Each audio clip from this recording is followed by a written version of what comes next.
যেভাবে বিমানবন্দরে ধরা পড়লেন উপদেষ্টা আসিফ মাহমুদ গুলি ও ম্যাগাজিন নিয়ে। সচরাচর সবাইকে এভাবে চেক করা হয়, ঠিক তারই ধারাবাহিকতায় উপদেষ্টা আসিফ মাহমুদকে এভাবেই চেক করেন বিমানবন্দরে দায়িত্বরত। ক্রমে ক্রমে বিমানের যাত্রীরা চেকপোস্ট এড়িয়ে গেলেও কিন্তু লাগেজ এড়াতে পারেনি উপদেষ্টা আসিফ মাহমুদের সহকারী। উপদেষ্টা আসিফ মাহমুদ খুব দ্রুতই এগিয়ে আসলেন। কি হয়েছে, ব্যাগ এখনও কেন দিচ্ছে না? তখনই জানানো হয়েছে আপনার ব্যাগের মধ্যে পাওয়া গেছে গুলি। উপদেষ্টা আসিফ মাহমুদ তিনি কি গুলি ব্যবহারের উপযোগী কিনা, কত বছর বয়সে ব্যবহার করতে পারবে, লাইসেন্স করা পারবে, এ নিয়ে নানা প্রশ্ন রয়েছে সামাজিক মাধ্যমে। আমরা যা দেখতে পাচ্ছি সেখানে কিন্তু দেখা যাচ্ছে সবার ব্যাগ তল্লাশি করা হচ্ছে। উপদেষ্টা আসিফ মাহমুদের ব্যাগ তল্লাশি করা হলেই দেখা যায় আপনার ব্যাগের মধ্যে রয়েছে গুলি। তখন উপদেষ্টা আসিফ মাহমুদ সেগুলো জমা দিয়ে দেয় দায়িত্বরত লোকদের কাছে।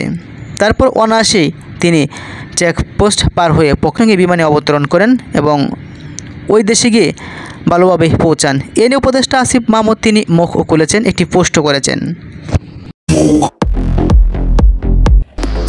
উপদেষ্টা আসিফ মাহমুদ তিনি এক বিবৃতিতে বলেছেন, নিরাপত্তার স্বার্থে আমার লাইসেন্স করা বৈধ অস্ত্র রয়েছে। গণ-অভ্যুত্থানের নেতৃত্বের উপর যেভাবে হতাশাটা চালানো হয়েছে কয়েক দফা তাতে রাখাটাই স্বাভাবিক। যখন সরকারি প্রোটোকল বা সিকিউরিটি থাকে না তখন নিজের এবং পরিবারের নিরাপত্তা নিশ্চিতের উদ্দেশ্য লাইসেন্সড। অনেকে বলছেন উপদেষ্টা আসিফ মাহমুদের সেই নিউজ সরানো হয়েছে। সে ব্যাপারে তিনি বলেছেন, চাপ দিয়ে নিউজ সরানো অভিযোগ সম্পূর্ণ মিথ্যা। এই ঘটনার পর আমি টিমসহ টানা 10 ঘন্টা ফ্লাইটে ছিলাম। ট্রানজিটে নেমেও দীর্ঘক্ষণ পর অনলাইনে এসে দেখতে পাচ্ছি যে এত কিছু ঘটেছে। নাগরিক হিসেবে আপনারও যদি নিরাপত্তার ঝুঁকি থাকে যথাযথ নিয়ম ফলো করে আপনিও অস্ত্রের লাইসেন্স করতে পারেন। সাংবাদিক ইলিয়াস উপদেষ্টা আসিফ মাহমুদের পাশে দাঁড়িয়ে তিনি লিখেছেন, আসিফ হাসনাতেরা জুলাইতে যা করেছে ওদের সাথে রাখা উচিত। মাত্র কদিন আগে হাসনাতের উপর হামলা হয়েছে, সেটা মাথায় রেখে কথা বলা উচিত। এরা মারা গেলে যাদের সুবিধা হবে তারাই আজ ওদেরকে নিয়ে সমালোচনা করছে, এমনকি হাসনাত আসিফদের বিরোধিতাও করছে।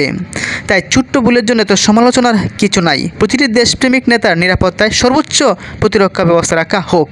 শত্রুরা এখনও চারপাশেই আছে। ধন্যবাদ। অপর একজন লিখেছেন, মোশাররফ হোসেন ভূঁইয়া, অস্ত্রের লাইসেন্স পেতে সর্বনিম্ন 3 বছর ব্যবসায়ী ট্যাক্স দিতে হয়।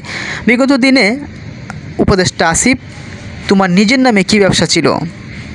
তবে বাংলাদেশে অনেক নেতাকর্মীরই নিয়ম মেনে লাইসেন্স রয়েছে। নিজের নিরাপত্তার জন্য, পরিবারের নিরাপত্তার জন্য অনেক নেতাকর্মীরাই এমনটি করে থাকেন। আসিফও এমনটাই করেছেন।